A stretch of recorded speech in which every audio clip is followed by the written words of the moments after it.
Halo semuanya, Assalamualaikum warahmatullahi wabarakatuh. Izin memperkenalkan diri, nama saya Aji Agung Penggali dan juga rekan saya Liance Umi Francisca dan juga Wardah Tunida dari kelompok 7 Etika Bisnis Manajemen 18C.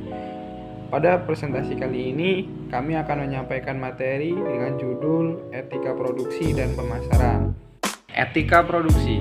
Produksi bukan berarti diciptakannya manfaat.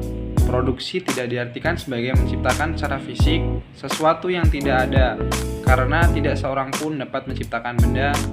Kegiatan produksi mempunyai fungsi menciptakan barang dan jasa yang sesuai dengan kebutuhan masyarakat pada waktu, harga, dan jumlah yang tepat. Dalam proses produksi, biasanya perusahaan menekankan agar produk yang dihasilkan mengeluarkan biaya termurah atau low budget melalui pengombinasian menggunakan sumber-sumber daya yang dibutuhkan, tentu saja tanpa mengabaikan proses inovasi serta kreasi. Pola produksi dilaksanakan dalam ruang lingkup dunia usaha yang merangsang diterapkannya secara lebih meluas ISO 9000 dan ISO 14000. ISO 9000 bertujuan untuk peningkatan kualitas produksi, sedangkan ISO 14000 bertujuan untuk peningkatan pola produksi berwawasan lingkungan, membangun pabrik atau perusahaan hijau (green company) dengan sasaran keselamatan kerja, kesehatan, dan lingkungan yang maksimal, dan pola produksi dengan limbah nol (zero waste), mendorong penjualan dengan pengepakan barang secara minimal dan bisa dikembalikan untuk didaur ulang kepada penjual, merangsang perusahaan asuransi mengembangkan resiko lingkungan, dan mendorong Bursa Jakarta mengembangkan semacam Dow Jones Sustainable Development Index. Etika pemasaran. Pemasaran adalah kegiatan menciptakan, mempromosikan, dan menyampaikan barang atau jasa ke para konsumennya. Tenaga pemasar merupakan sarana penghubung utama perusahaan dengan konsumen, atau dengan kata lain, tenaga pemasar adalah ujung tombak bisnis perusahaan.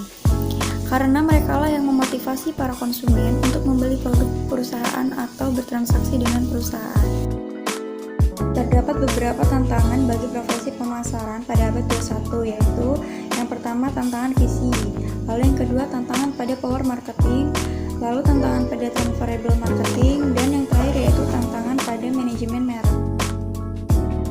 Terdapat 3 tanggung jawab moda perusahaan dalam memasarkan produk. Yang pertama itu kualitas.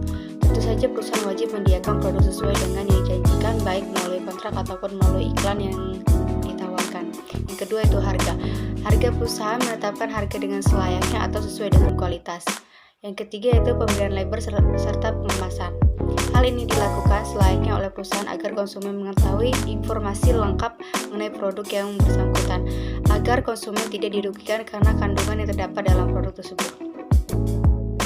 Ada 3 faktor yang mempengaruhi manajer pemasaran untuk melakukan tindakan tidak etis. 1. Manajer sebagai pribadi. Manajer secara pribadi ingin memaksimalkan keuntungan bagi diri sendiri. Faktor lain yang mendorong manajer melakukan perilaku tidak etis yaitu agama atau tingkat pendidikan. Yang kedua, organisasi.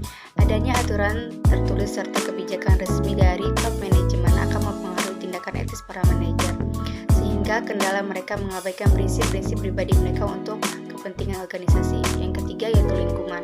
Salah satu untuk pemasaran yaitu melakukan iklan. Iklan dikenal sebagai motor penggerak ekonomi dalam dunia industri. Perusahaan membuat iklan dengan tujuan untuk meningkatkan profit dan keeksisan di pasar, untuk merebut pengaruh dan perhatian konsumen. Kesimpulan, perusahaan akan berlomba-lomba menanam image produk dengan kuat kepada konsumen melalui iklan yang ditayangkan. Fenomena yang terjadi di Indonesia juga, banyak iklan yang dibuat semenarik mungkin dengan mengabaikan tata krama dan tata cara periklanan di Indonesia yang tentunya melanggar juga etika dan moral.